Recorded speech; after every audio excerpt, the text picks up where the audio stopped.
کہ ماشاءاللہ بچوں کے ساتھ ساتھ بچیوں کی بھی اللہ تعالیٰ نے یہاں پر جو علمی انتظام، بچوں نے بھی یہ سوچنا ہے کہ اب ہمیں اس جو ہے کیا کہتے ہیں قسمہ پرسی کی زندگی میں نہیں رہنا۔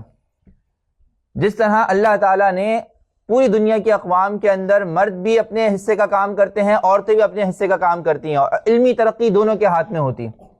نظام ایسے ہی چلتا ہے، مرد باہر کا کام کرتے ہیں لیکن وہ پڑھے لکھے ہوتے ہیں، عورتیں گھر کا کام کرتی ہیں وہ پڑھی لکھی ہوتی ہیں۔ جو پڑھی لکھی عورت ہوتی ہے، سمجھدار عورت ہوتی ہے، وہ پوری کی پوری نسلیں پڑھی لکھی بنا دیتی ہیں۔